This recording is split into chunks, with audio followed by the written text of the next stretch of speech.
General Manager for British Rail, Fellow of Wolfson College, Oxford, and Liberal Democrat Life Peer, to begin the case for the proposition.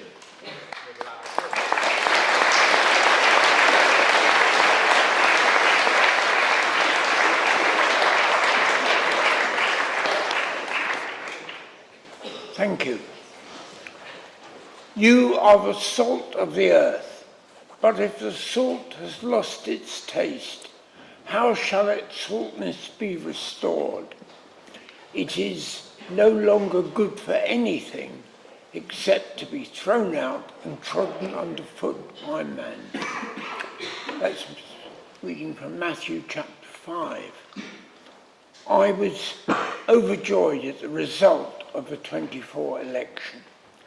An era of good government was coming with cooperation between Labour and Liberal Democrats, who had campaigned on largely the same issues. There was good cooperation in the Lords, where the Labour Party has no majority, but unfortunately that was not the case in the Commons. What happened? A lack of breadth of vision, a lack of ambition, a pandering to a corrupt American president. So that is why I'm speaking to this motion tonight. What would I like the agenda to be of a progressive government? We had to raise more money through windfall taxes in our case, not making spectacular blunders like what was done with winter fuel allowance. There have been perpetual damaging leaks from this government about the budget and all sorts of other things, with members of the government almost competing with each other to make competing bids as to what the minister should do. The AstraZeneca decision not to fund the premises in Manchester was dreadful. We have to make things here. We need wind turbines. We need solar panels. The government needs new buses. But they should not be made in China, because if they are, and we drive out any business in this country, then the Chinese will put their prices up. Education should have a purpose. Failing universities should probably be allowed to fail, but much more effort should go into promoting apprenticeships. They are the future of the way into engineering and many other things. And I don't understand why the professional institutions insist, in many cases, on a degree being necessary to follow a course leading to membership. In defence, we are no longer the world's policemen, but able to play our part in collective defence. The Treasury rules, of which we hear so much, they need rewriting, but not by Treasury ministers. In my own case, a Labour minister, Lord Adonis, asked why all the road schemes which came before him had much better rates of return than schemes for investing in long-term assets. The reason is quite simply, road schemes are judged on the value of time saved at the moment a motorway, for example, is widened. The fact that in 3 years after its opening, it is just as congested as it ever was, means, in fact, there is no net gain, just more traffic. Health and social care need a much greater effort, but the contribution of immigrants to that work is enormous. I am very ancient. I have to go to hospital.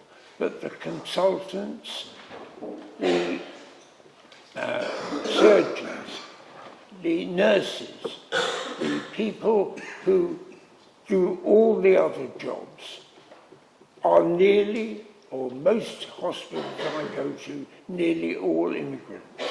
And any talk of sending them all home is absolutely irresponsible. My grandson has just qualified as a doctor. It takes 10 years to train a doctor, and it can't be done very much quicker. Climate change is an urgent problem, but not things like carbon capture and storage, which would take so long to bring into effect and cost a lot of money.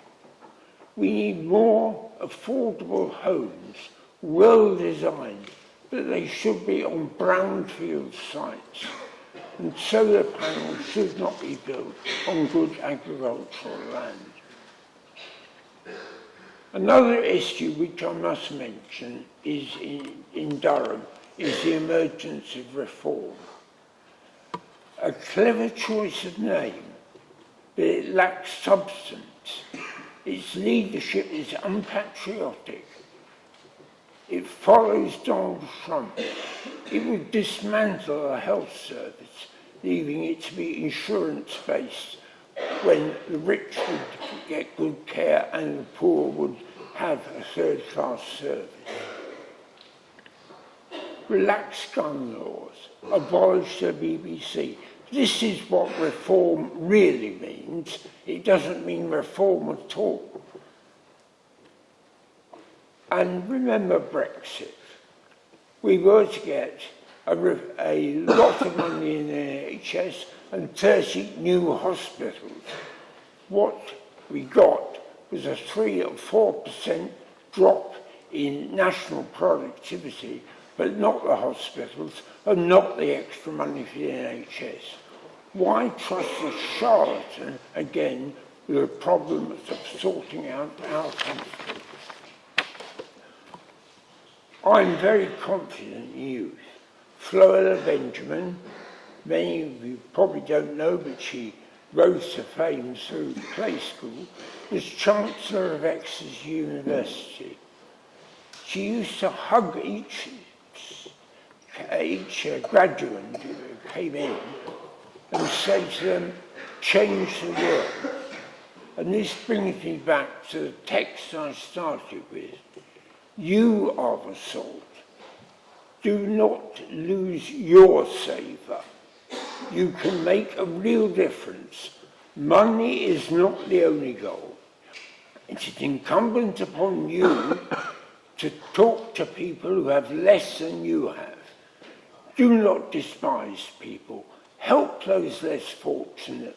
Above all, be optimistic. Things can, I trust, will change. Thank you.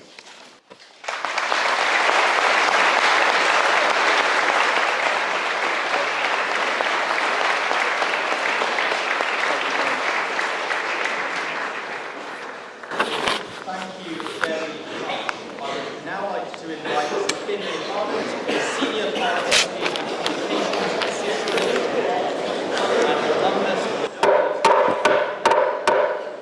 Thank you. To open the case for the opposition. Thank you, Mr. President. It is an honour to return to Durham tonight to defend our government. Before I begin, I wish to pay tribute to Oliver Hughes, who I have had the great privilege to meet via the union's alumni membership scheme this year, and to my former colleague and star of Aylesbury Labour, Harry Murgatroyd, who this week has started his bachelor's degree at Durham. I finished my studies at Hillbead in late 2019, a time when the Labour Party really was in the doldrums. If you had told me then that I'd be standing here before you 6 years later, debating the performance of a Labour government with a commanding majority, I would have told you you'd had one too many at Clute nightclub. But we did it. We changed our party, demonstrated that the values of the British people are our values, earned the trust of working people with a credible plan for change. During last year's general election, our party was upfront about the scale of the challenge ahead of us. This was to be a decade of national renewal, a patient but determined rebuilding of our country. We did not resort to easy answers or populist bombast. Change was always going to take time to deliver. 15 months into government, we have made significant progress, but there is so much more to do. I don't pretend that we've got everything right in this first year of government. I'm as impatient as anyone else is for change. We have, though, achieved a lot as a party and as a country. Tonight, I want to reflect on 3 areas where we have made a real difference. First, our National Health Service. As a type 1 diabetic, I care deeply about our NHS. I know for myself the transformative impact that tech, including AI, can have on health outcomes. Our government is going further and faster than any government in my adult lifetime to modernise our NHS, to make it fit for the future. We promised 2 million more appointments. We've delivered 5 million. We promised an extra 1,000 GPs. We've delivered 2,000. We promised to cut waiting lists, and they are falling for the first time in 15 years. We're investing in AI, robotic surgery, and digital services. Lots done, lots to do. Second, we are boosting life chances for our children and young people, no matter their background. With the expansion of free school meals, we are lifting 100,000 children out of poverty. We are rolling out free school breakfast clubs. I had the privilege to visit one of the pilot clubs in action in Aylesbury, and I know what a success it has been for teachers, parents, carers, and children alike. We're investing in childcare, 30 hours free for every child between 9 months and 4 years. And we are bringing back maintenance grants for college and university students who need them most. Lots done, lots to do. Third, we are leading the world again in the fight against the climate crisis, delivering new green jobs within a thriving clean energy sector and reindustrialising our country. Point of information. No, sorry, I'm going to carry on with my speech, if that's all right. In nuclear, that means 10,000 new jobs at Sizewell C and investment in Rolls-Royce small modular reactors. In renewables, we're deploying enough solar to power 2 million homes, with panels on 200 hospitals and 200 schools, cutting their energy bills. We're funding carbon capture and storage across the nation. And crowning it all, Great British Energy, the first publicly owned energy company in 70 years. Lots done, lots to do. Friends, this is the difference that a Labour government makes. Having worked in Parliament during the Johnson, Truss and Sunak years, I can tell you that the mood in that place is so much more hopeful than it was before last July. Parliament is in many ways a deeply archaic, stuffy institution, but it's exciting to be there at a time when exciting and progressive legislation is passing into law. Take the Employment Rights Bill, the most significant upgrade to workers' rights in a generation. It will end exploitative zero-hours contracts. It will end fire and rehire. And it will establish day one rights for paternity, parental and bereavement leave for millions of workers. I'm a proud trade unionist, and I'm proud to support a Labour government that is driving forward these changes in partnership with the trade unions. Or consider the Renters' Rights Bill, another piece of legislation that is long overdue. It will end no-fault evictions, limit unfair rent increases, improve housing standards and enforcement, and strengthen protections against discrimination.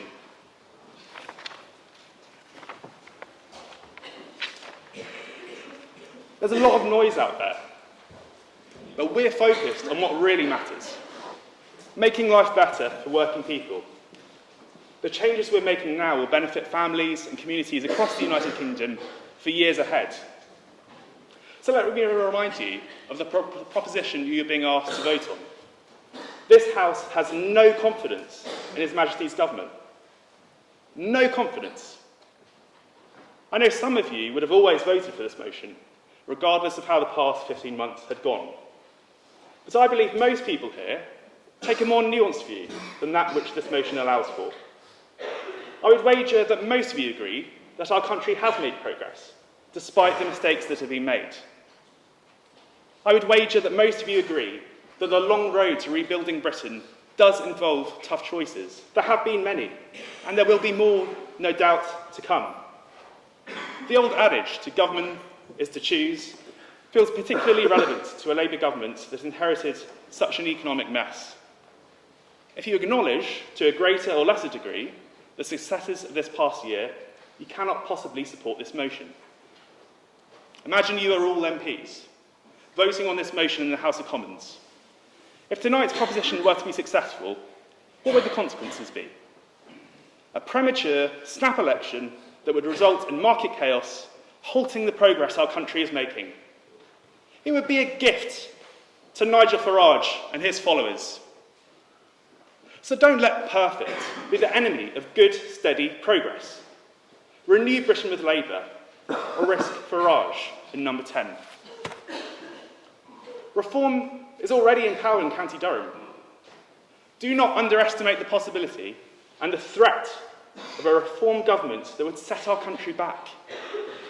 To stop Farage, we must call out his fantasy economics and politics of division at every turn in a manner that is robust yet clinical.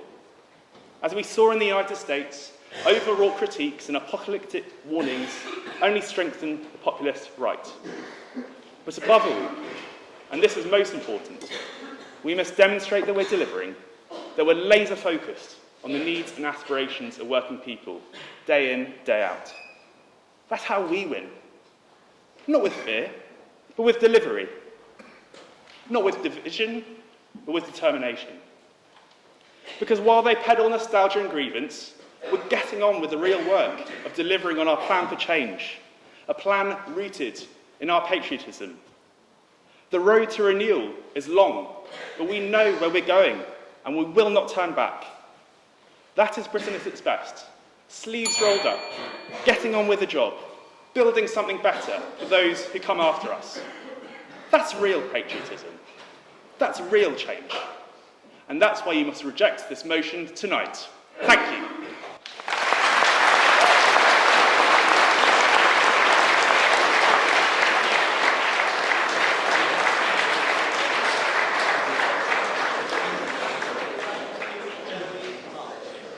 I would now like to invite Charlotte Cain, MP, who is the member of Ealing and East Cambridgeshire and member of the Oxfordshire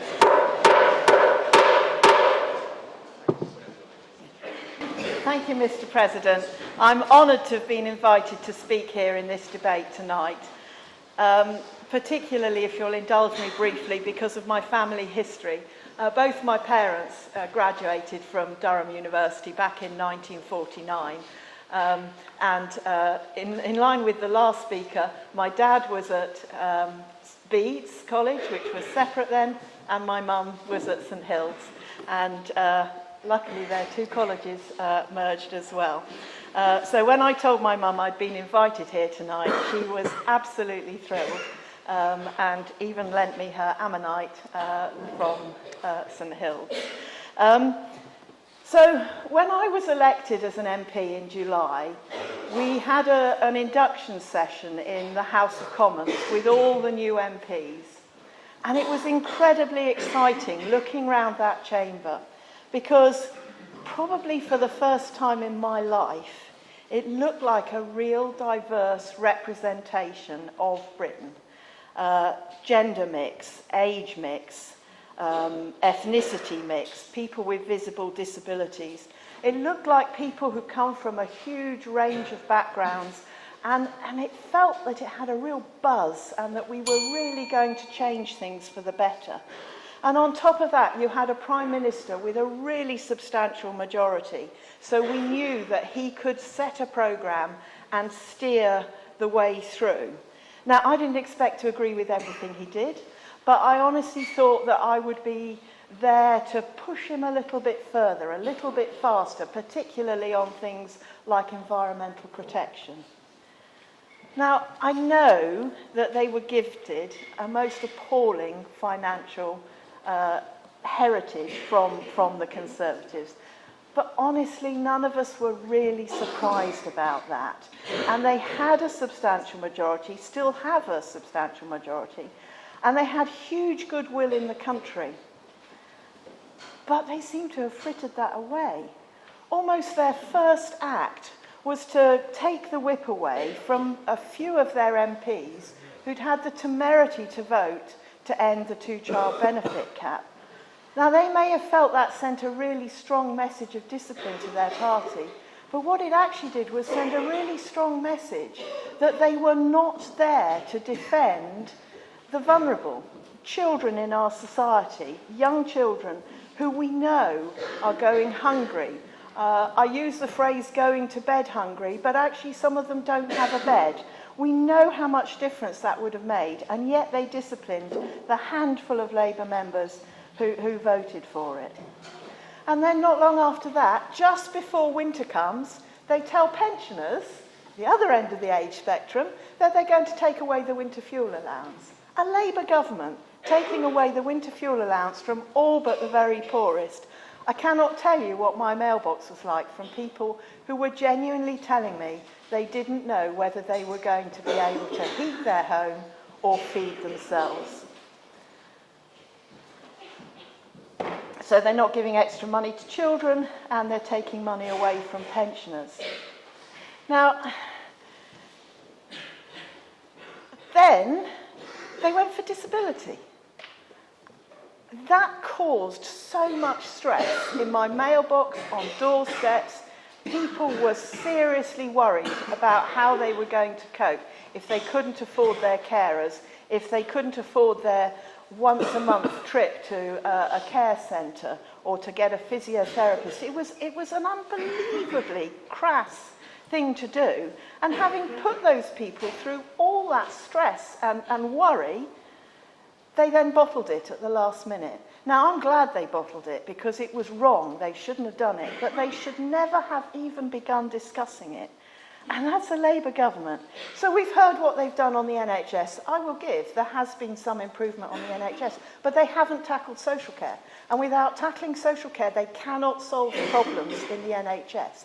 They've also thrown all how the commissioning boards work and thrown that up in the air. I've now got an issue in my area where the hospice is no longer going to get proper funding. So there'll be less hospice beds. That's bad for the individuals who shouldn't have to be in a hospital setting in their last days, but it's also bad for the hospital because they're using a bed and the hospital can't treat them anymore. So I don't think they are going to solve the NHS unless they tackle those other issues. School meals, I'm going to support that. We're in favour of school meals for all primary school children. So I think that is a good thing, although I have heard some concerns about whether it's fully funded. And of course we know that the childcare is not fully funded, and that's creating quite a lot of issues for nursery schools. But the thing that has annoyed and offended and angered me most was the Prime Minister's speech where he talked about us being an island of strangers.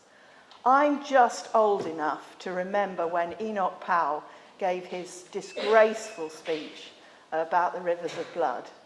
And then a Tory Prime Minister kicked him out of the Tory party. And now we've got a Labour Prime Minister echoing those words, telling us that immigrants have not been helpful to our society. As we heard earlier, that is just not true. In my constituency, we have immigrants who come in and do the seasonal farm work, because seasonal work is no use to people who live in this country because they need to work the whole year round. But the seasonal workers move around different countries and they give themselves a year's employment by doing seasonal work. We've heard about all the people in healthcare. We have a lot of people in my constituency who come in to help those emerging companies who suddenly find they need someone with an expertise in something that there might only be 6 people in the world who have that expertise. And that company is going to be constrained from growing and developing if it can't bring that right person in quickly. We have people who've been entrepreneurs and set up companies as immigrants. We have people who are key to their local parent-teachers association.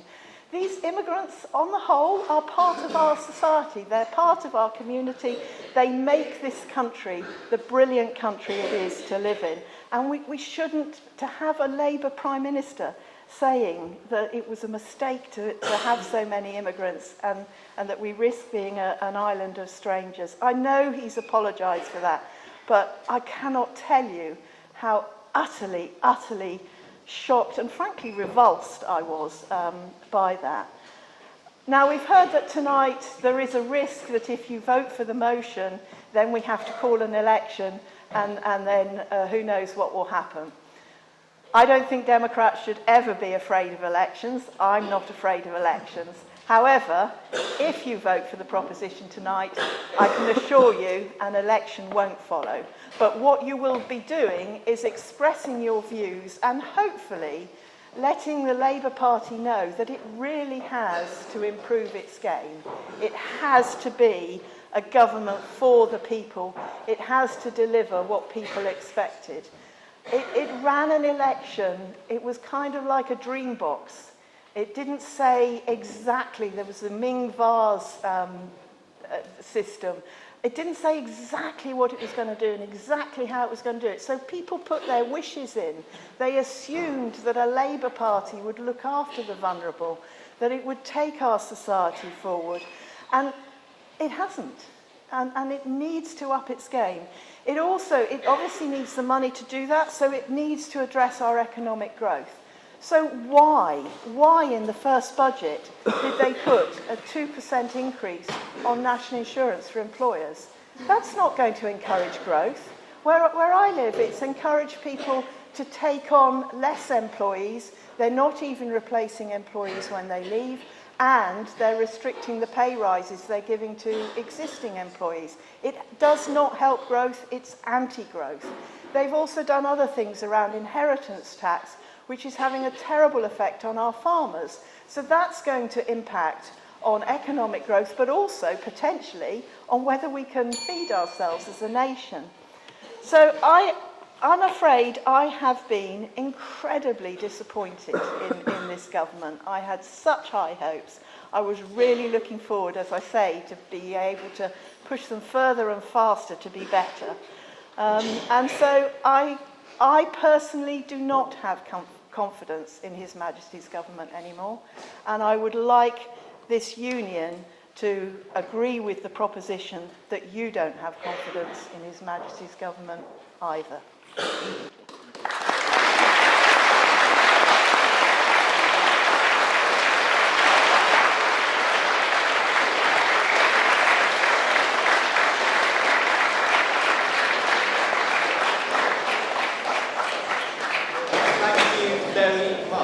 Next, to continue the case for the opposition, I would like to invite up Mr. Robbie Bono. Robbie is the co-chair of the Durham's Labour Club and also our policy officer at the Durham Union Society.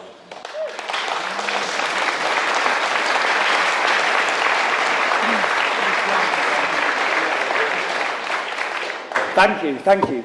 Before I get started, I'd just like to respond to what we've just heard. Because we've just heard from two Liberal Democrat representatives.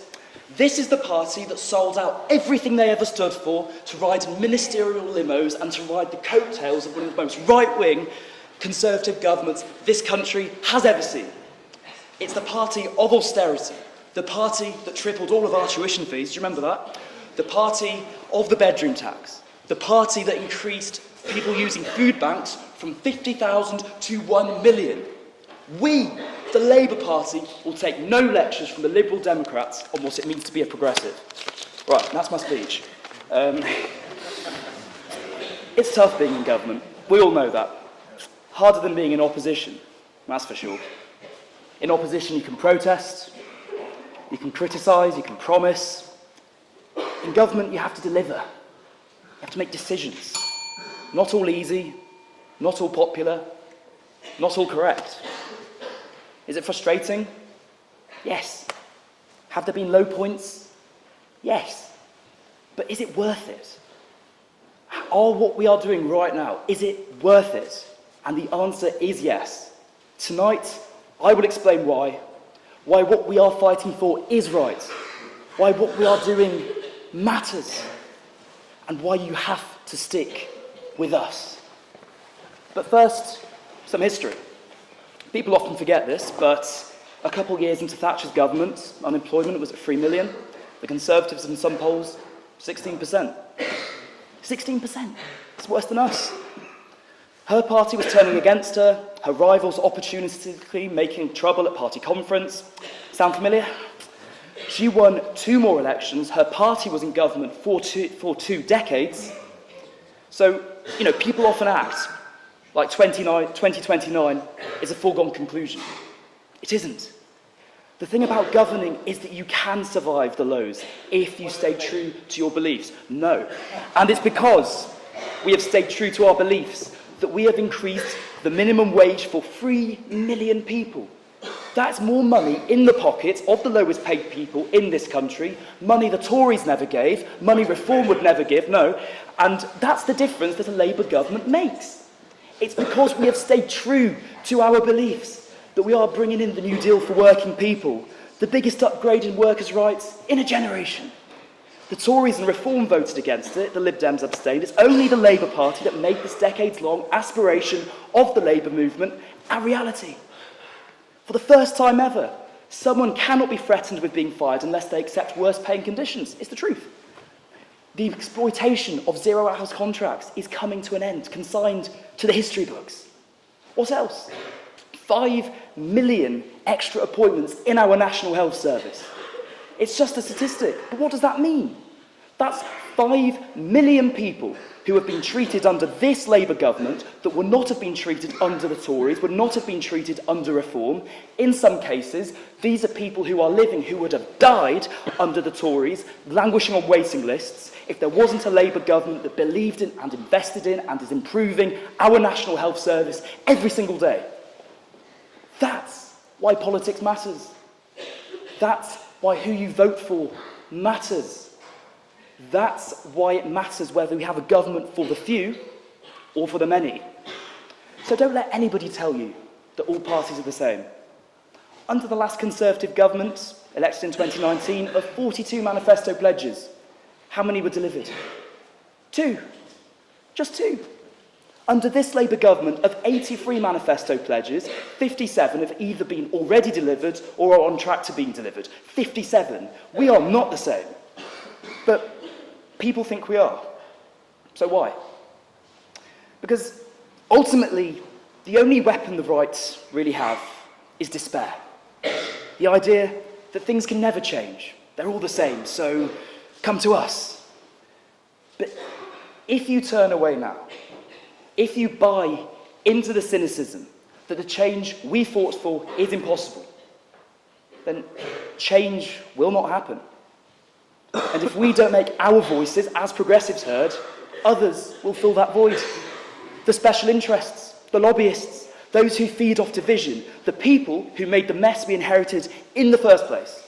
We cannot afford to let that happen. The thing is, being a progressive is fundamentally more difficult than being a conservative. Standing for change is naturally tougher than standing up for the status quo. That's the truth. But that doesn't make it any less worth it. It was by standing for change that we, the Labour Party, created the National Health Service and the welfare state. We legalised abortion, homosexuality, divorce, got rid of the death penalty, equal pay for men and women, the minimum wage. We did those things. No. The right opposed these things at the time, but ask yourselves, which one of these would any of you reverse now?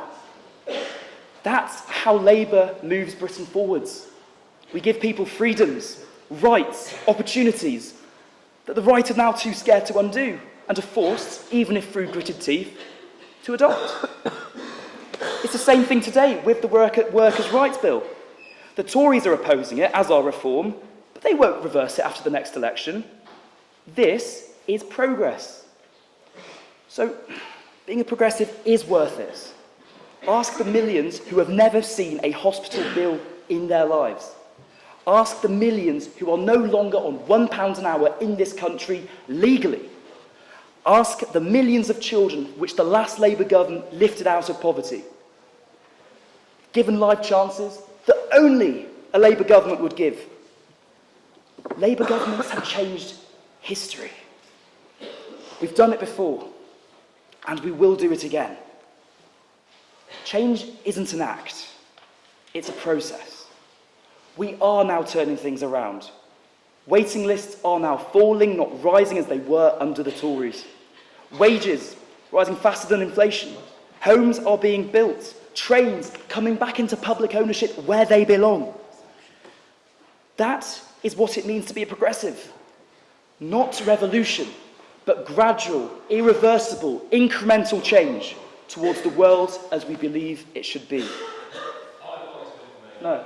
So tonight, sorry, I'm constrained for time here. So tonight, if you share the same hope that I do, the same passion that I do, the same desire for change that I do, then you cannot turn your back on the best opportunity for genuine progressive change we've seen in a generation.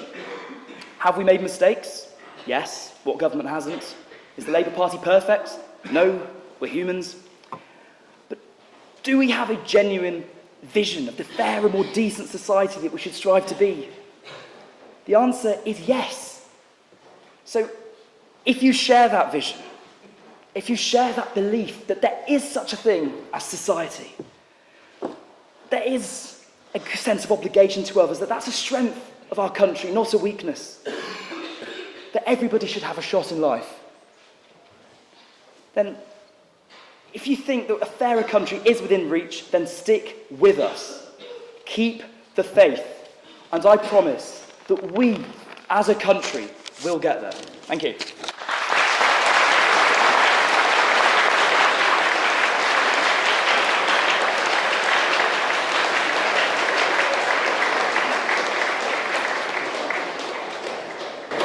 Thank you, Robbie. I would finally like to ask Mr. Charles Heslop to close the case for the opposition.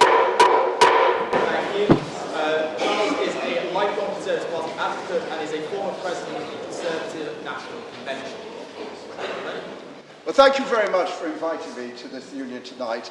And I'd also like to congratulate all of you for being now at the major university in the United Kingdom. This is brilliant for levelling up, and it's brilliant for the north of England, and it's brilliant for the whole country. Well done for being at Durham, and I hope you all enjoy being in the north. I would also like to praise and give credit to my two Liberal Party colleagues. What happened in May 2010 was a very brave move by the Liberal Party. They formed, with David Cameron and Nick Clegg, they formed a coalition government which saved this country from the excesses of the previous Labour administration. But we're talking about the Labour government today, and I've got a very guilty secret to make. I, as a lifelong Conservative, dedicated Conservative, who reached the dizzy heights of the voluntary party in the Conservative Party, was happy when Keir Starmer was elected last year. I thought at last, after 5 years of Johnson, Truss and Sunak, 5 years of arrogance, parties, hubris and total incompetence, that at long last we had a Prime Minister who was a grown-up. A Prime Minister who was a grown-up and a Prime Minister who was a decent man. But Keir Starmer, and the Labour Party, like all governments with a huge majority, has fallen victim to the curse of a large majority in the House of Commons. I know it's very hard when you have a large majority, because your mandate is not only from the leafy and well-heeled streets of Putney and Hammersmith and Fulham. It is also the downtrodden pit villages of County Durham, where to vote Labour is in the DNA of all those pit terrace houses which you see in the surrounding villages. Great expectations. But oh boy, haven't they let us all down. First, within 6 months of government, they attacked the most vulnerable in our society, the pensioners, cutting the winter fuel allowance. Whatever you think about the winter fuel allowance, it was unfair Weren't they lucky that last winter was not cold and there were not many deaths? But they're now bringing it back. But you can now claim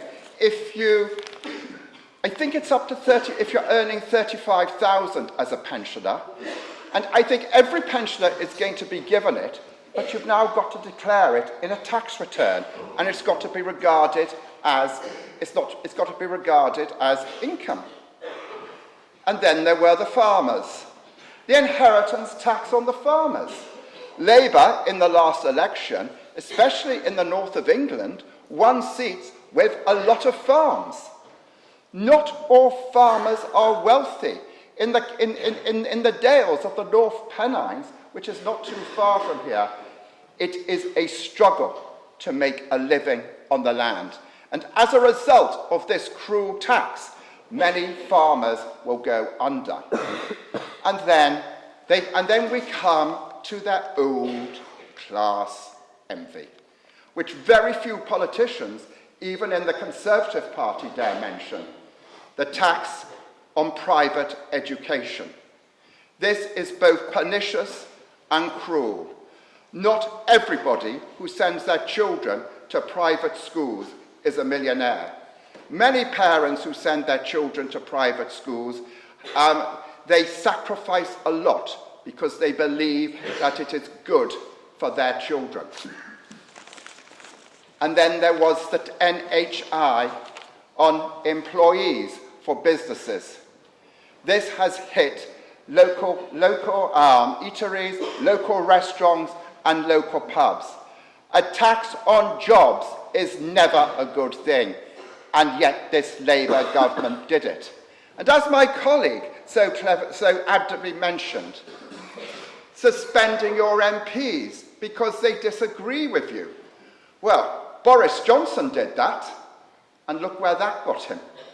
To suspend Diane Abbott because of an interview on Radio 4. Love her or hate her, the woman was a trailblazer in her time. She is now a national treasure. To get rid of Diane Abbott was not a very good idea. And then in the weeks leading up to the Labour Party conference, barely 14 months into government, Angela Rayner, the Labour deputy, has to resign. Keir Starmer is losing members of his communications team and staff in number 10. Doesn't this all remind you of something? Surely the Labour Party, the Labour government, and most of all the backbenchers would have learned from the mistakes of the previous Conservative administration. Divided parties do not win general elections, and they soon lose the trust of the British people. 14 months in to a Labour government. Who would have thought that there would be plots against Keir Starmer, except the guy who could beat Keir Starmer, the Mayor of Manchester, isn't actually in a position to challenge Keir Starmer because he's not a member of Parliament. He's got to face a by-election in what should be a safe Labour seat, and he will lose it to Reform. And I have seen Reform in action because in the spring I campaigned for Conservative friends and colleagues in the villages of northwest Durham. Villages which always used to vote Labour. They don't now. Who would have thought that within 3 years' time, Danny Grimes could be in government? I love politics. I love this country. I have friends on both sides of the political divide. And I have a message for the three main political parties. You have got 6 months to do something about it. 6 months to the local elections. Reform are expected to do well in County Durham. Last night in Skelton, in Cleveland, which should be a safe Labour seat, but it was Conservative at the time, but it should be a safe Labour seat. It's an old mining village. Reform got 65 of the vote. Reform have been criticised for standing down from their councils because it's all too much hard work. But in council by-elections every Thursday night, Reform are regaining their seats. 6 months to the May elections. If Reform break through in London, I fear that this government, its game is up. It will be then only 2 years, X months, till the general election. And to my Labour colleagues over there, if you try to get rid of Keir Starmer, read your Shakespeare. Read what happened in Julius Caesar. Brutus and Cassius did not end very well, and nor will you. That is the fate of divided parties.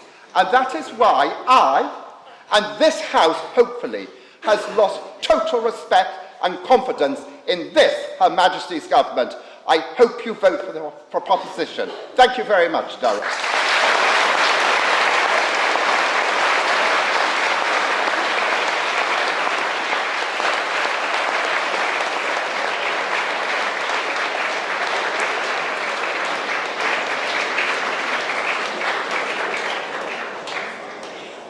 Thank you very much. To close the case now for the opposition, I would like to invite Dr. Rupa up to the MP and part of the Parliamentary Select Committee in Cambridgeshire.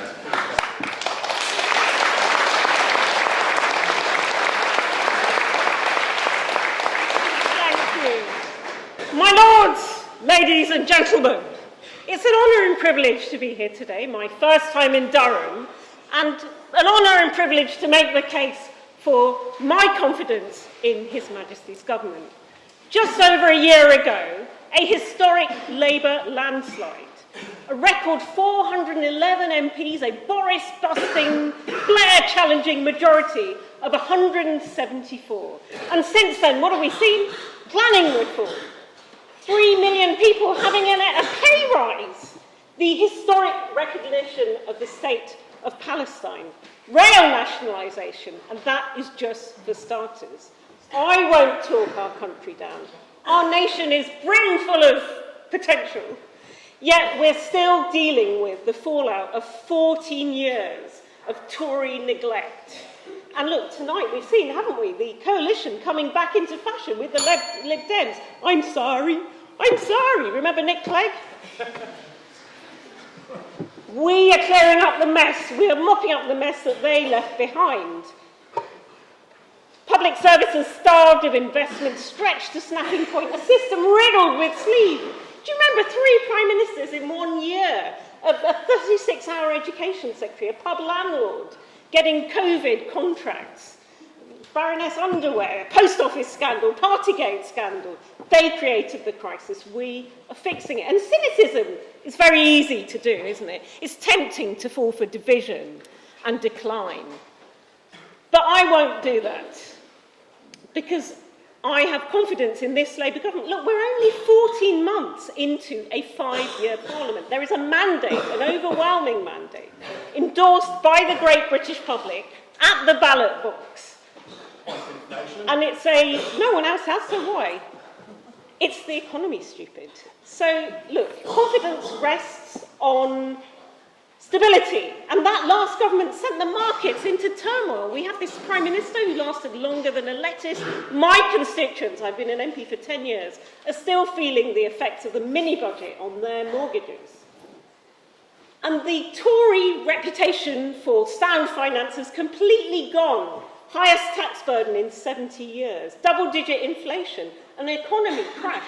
And now the arsonists, want to put out the fires, you couldn't make it up. So now we have fiscal responsibility, economic stability, strong foundations, and a serious, disciplined plan with public purpose.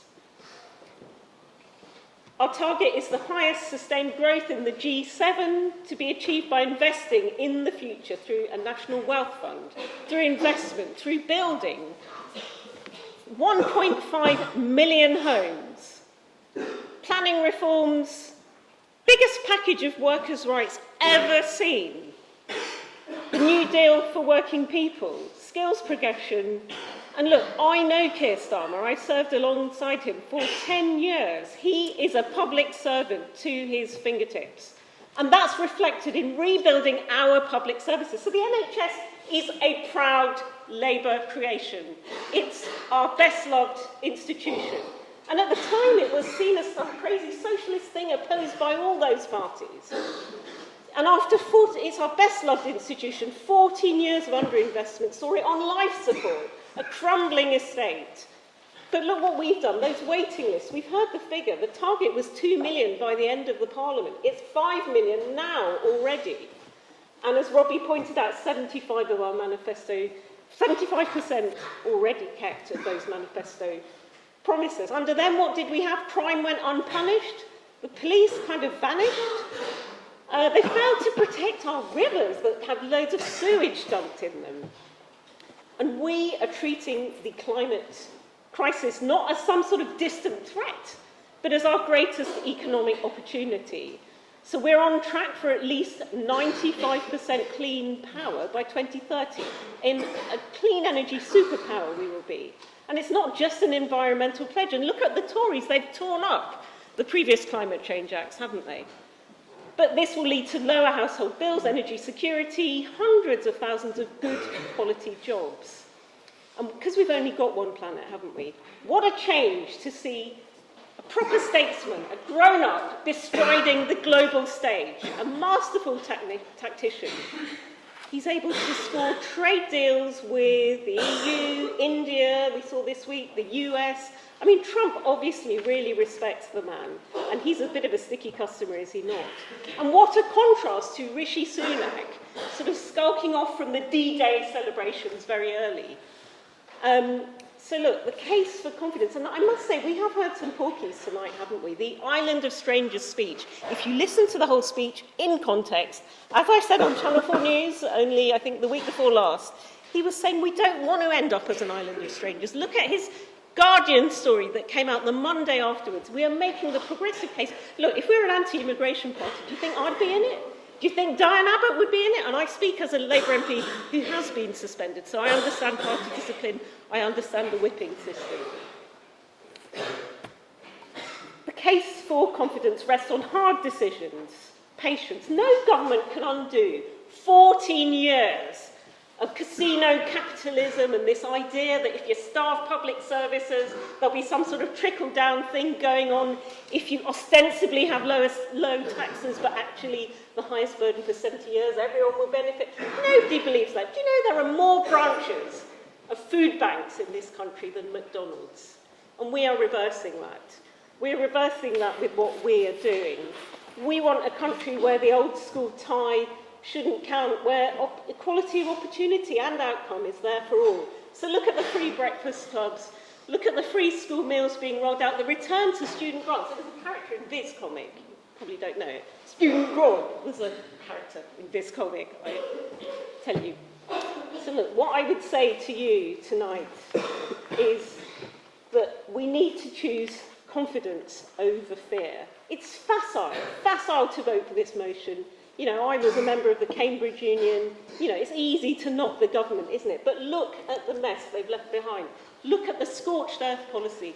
Look at the renewal that is going on as part of a 10-year plan for change, I hope. And look, what is the alternative? Again, you can cart from the sidelines, you can say all you like.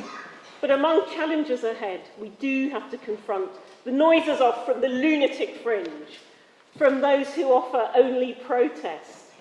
I mean, if you look at where reform does run things, what are they into? They're into culture wars. They're into cozying up to Putin, whereas we have opposed the Ukraine war. You know, they're just not a serious party. 19-year-olds in charge of the budget, councils going bust already. So look, their name may be reform, but they're entirely destructive. And they're an economic liability. No plan for the NHS apart from replacing it with private insurance. Nobody else has took them, so why should I? Did you not hear me before? Okay. I'm happy to take questions at the end then. You said you'd do that. Yeah. Okay, so look, they have no investment strategy for the future, no credible path beyond the politics of division. So where there was chaos, we have competence. Let us choose confidence over fear. Let us choose progress over stagnation. Let us stand with a government that is not merely managing decline, but that is actively engineering a decade of national renewal. Vote confidence in His Majesty's government tonight. So to conclude, public sector strikes settled, race riots quashed, record minimum wage, the NHS waiting lists cut, NHS England scrapped, breakfast clubs introduced in schools, 100,000 extra kids entitled to free school meals, renationalisation of the railways, the establishment of GB Energy, British Steel saved, inflation down, interest rates falling, a trade deal. Well, trade deals a go-go, a reset with the EU, and so much of our ills are left by Nigel Farage and the terrible Brexit deal Boris Johnson negotiated. Britain's reputation on the world stage restored. It's facile, it's easy to talk down the UK, to lob bricks from the sidelines, but confidence requires patience. Let's not lose sight of the fact that an overwhelming mandate was granted to this Labour government only 40 months ago. The hard work is underway, it'll take time, but with active engagement, join us on the journey. Together we can rebuild Britain, and let's start tonight by voting confidence in His Majesty's government.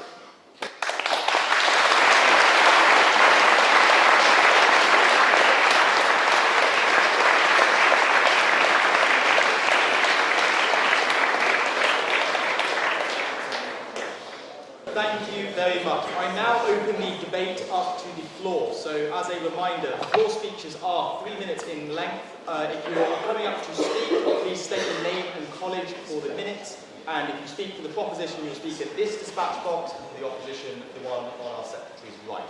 Can we start with speeches for the proposition, please? The rest. Right. Hello. Sorry to advance. Hello. For those of you who don't know me, I'm a West Mayor, College of St Hilda and St Bede's. And it's a bit strange being on this side of the dispatch box, because for those of you who know me as a lifelong staunch Labour man, was a lifelong staunch Blairite, and a former employee as well of perhaps Rupa as well. For a volunteer, I should say. So it really pains me to be on the side of the dispatch box. But I hope I can explain why. And the reason is, Starmer is putting the Blair name to shame. What have we seen from Blair? What can we all recall and credit Blair for? Minimum wage, a safer upbringing, safer streets, NHS, all that, 18 months to 18 weeks waiting times. So much to think about. Oh my God, education, toughen crime, toughen the causes of crime. What has Starmer done with regards to all of this? £28 billion Green Plan, where's that gone? Gone. Winter fuel allowance, gone. 2-child benefit cap, come on, don't get me started on that.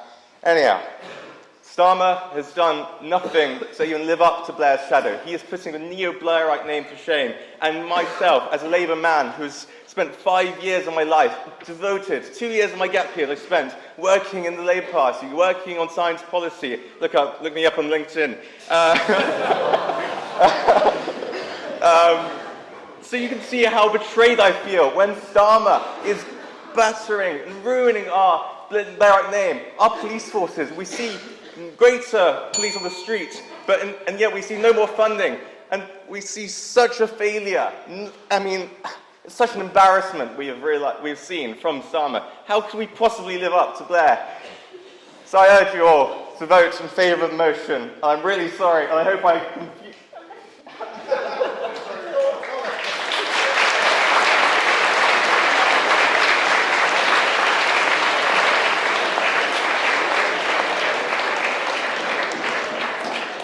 Thank you very much. Do you have anyone to speak on behalf of the opposition now?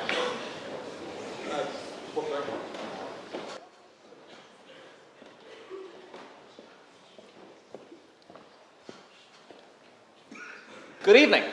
It's very nice to be back. Now, In the BBC, there's an informal motto. The idea is that if you're upsetting everybody, you must be doing something right. Seems that Labour's taken that one a bit too much to heart. So, we've heard a lot about, on one hand, on the other hand, the classic GCSE essay. They've had some successes, they've had some failures. They've increased our impression on the world stage. They've also pandered to China with small listening posts like Diego Garcia, the Royal Mint, and allegedly the Houses of Parliament being given to Chinese spies. But the reality is, it's actually not about the checklist. What do we mean by confidence? There's absolute confidence, like we have in Callan here, say. You don't get that in actual politics, sorry. Student politics might work like that, actual politics does not. It's relative confidence. So, I'm someone who would traditionally vote Conservative. I voted Labour in the last election. I don't even know what that one was about, but there's a reason I voted Labour, and it's because they're the only one with a plan. It may not be a good plan, but they have a plan. The Tories, I'm sorry, trashed the economy, trashed the national infrastructure, and most of our institutions. The Lib Dems I have a great deal of time for, but in certain constituencies, they simply have no message, I'm afraid. Reform, well, we all know about them. They have about two ideas, net zero and immigration, and neither of them are remotely costed. They have some fantastic financial advisors, but anyway. And then let's look at Labour. Have they been perfect? Oh no. But what they have done is have a strategic defence review that's actually considered industry, it's considered economics, it's considered our future. What they've done is they've invested in AI, which if we want to fight wars, grow our economy, themes here, and actually remain a great power, it's something we need. They've thought about the future. They may have got things wrong, but I have some confidence they have a plan. And let me remind you all, for all that we talk a lot about the government and we're here to debate politics, politics is here to serve us. We're not here to serve politics. The British people are remarkable. We have done many great things. Our diversity is a massive asset. Our national pride, our national culture is a massive asset. I have faith in the British people. I have confidence in the British people. The government needs just to help us along a bit and to not actively hinder us. And I have the most confidence that Labour's the party to help us along. Won't get everything right, but that's why I have confidence in it. Thank you very much.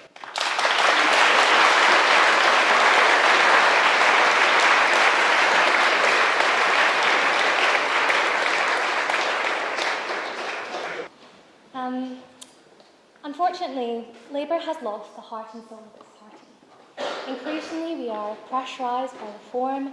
We are throwing out MPs in a reactionary way, as the opposition previously saw. In one word, we are not proactive. We are policy making in the back seat. We have allowed, in the Labour Party, an allowance of the media to recharacterise policy to the benefit of Farage. For example, we've talked a lot tonight about the winter fuel tax. At its core, the winter fuel tax should not have been this publicised in the way it should have been. At its core, it is about means testing winter fuel so that millionaires are not benefiting from public money about winter fuel. However, Labour allowed itself to be backtracked and pushed into a corner by a media which notably is spending so much time fanning the flames of Farage. But Labour has allowed itself to be pushed into that corner. It has a massive majority. It spends the most of its time chasing after Farage and chasing after Kenny Badenoch. It's important to note that while the press is not necessarily favourable to left-wing politics, it has a massive mandate, and yet it's not using it. Crucially, how can we have confidence in a government that does not have confidence in itself? Confidence has been eroded within the government because it has this little confidence in itself to achieve its goals. That's why we see it backsliding and being pushed around by media, by public misconfidence. The lack of public confidence in this government is not the problem. It is the lack of public confidence in governance itself. Full stop. It illustrates that the control issues within government reassurance are not working. There is no confidence in the government because people do not have confidence in governance itself, which allows the parties like reform to recharacterise essentially what is good policy negatively. On opposition, they argue we know where the road is going. I argue we don't really know where this road is going at all. I argue that this House should have no confidence in the government because at this point in time, the public, the political parties and their representatives themselves have no real understanding of their role within the system that is crumbling around us. Without this confidence, how can we know where the road leads to or what we want that road to lead towards? This is the problem. The Labour Party no longer wants to be progressive. They want to be reactive. They want to be reactionary. And that breaks my heart. Thank you.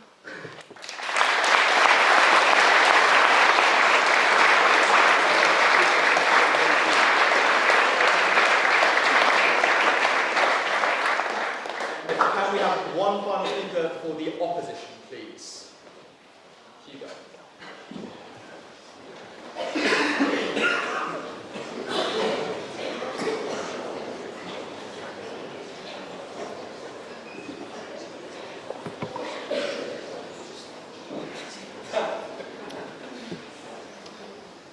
What is the vision? Starmer is a very effective public servant. He reads his brief, he understands it, and he has delivered his case in court well many times. But when he's not being told what to argue, when there are other pressures in play, he lacks the vision. He runs on opposing the Rwanda scheme, only now to be organising a new relocation scheme. What's the vision? He's banging on about cutting welfare wastage, only to have the biggest welfare budget we've ever seen. What's the vision? We want a realignment with the EU, but now we're flirting with regulatory cooperation with the United States, which would invalidate the supposed reset. What is the vision? What this country needs right now is vision. Whether that's a leftist vision or a rightist vision is actually a supplementary conversation. But it's one we cannot have because all of our prime ministers, especially Starmer, can't pursue anything firmly. They are simply at the behest of too many factors. Starmer is at the behest of his party, the opposition, the media and the polls, none of which represent the wishes or the interests of the people. If he drops another 5 points, Burnham gets in. So I really do have every sympathy with Starmer, as he has every political incentive to think short-term and not rock the boat. But Britain needs to rock the boat. Our politics should be full of courage, heroism and bravery. To survive in a new epoch, we have to pioneer or we perish. We either set up leadership structures to encourage innovation and an imagination, or we suffer an ignominious incineration. The stakes are really that high. Our politics should represent the foresight of the Odyssey and not the rashness of Married at First Sight. And this is ultimately the reason why Xi Jinping will beat us every single time. It is because he thinks in decades and Starmer thinks in weeks.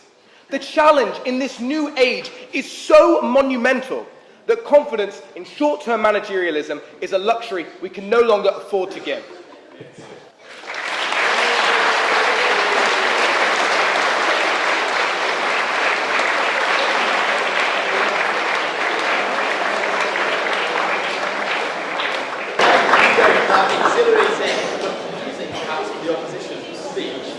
Could I ask him one more floor speech for the opposition? Is there someone? Yeah, come on, speak. You can say your name and college as well. I'm on the right side. Name and college. Cass Chassing Bay College. Thank you. Right, Cass Chassing Bay College. I'm the other coach at Labour Society, so I'm actually on the right side this time. Thank you for that speech, Hugo. So, tonight we've heard the case of the opposition for what Labour are doing well. And what we are doing right. We're making change from our NHS, our schools, our transport, and likewise, I'd argue, we're going the right way. But understandably, many do think, what if that isn't enough? What if you're still let down by Labour? What if you are sick of tough choices and the change being promised you're still not seeing? Then you may understandably ask, what's the point? I'm speaking particularly to the more progressive in the room, the voters who perhaps mention the least often in the news, but have lost the most. You've wanted more. From the genocide in Gaza, to trans rights, and the economic inequalities in our country have been excavated over the last 14 years. But your choice in 2029 ultimately is between Labour and Reform for Prime Minister. So what do? Only one of these parties will form a government. So you'll be voting either for the programme of Nigel Farage or the programme of the Labour Party. After all, even the proposition would admit it won't be the Lib Dems and certainly not the Tories' programme implemented in 4 years' time.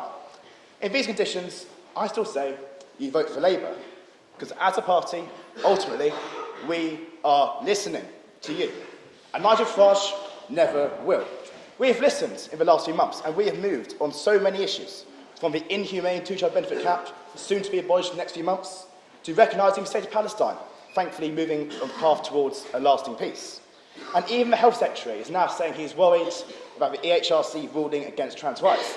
And on so much more, we are moving in the right direction, because we have moved because we care about your votes. We care because we are the party for the voters, the people, and as it says on my membership card, the many and not the few. And we will be the only party of the people from at least now that has and will always care. And the alternative is so much worse.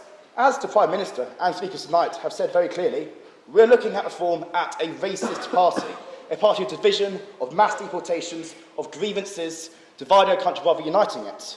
They do not care. They will offer you nothing, and I repeat, nothing to meaningfully fix our country. To misquote a famous quote, we are therefore at a crossroads between Labourism and barbarism. It's not perfect.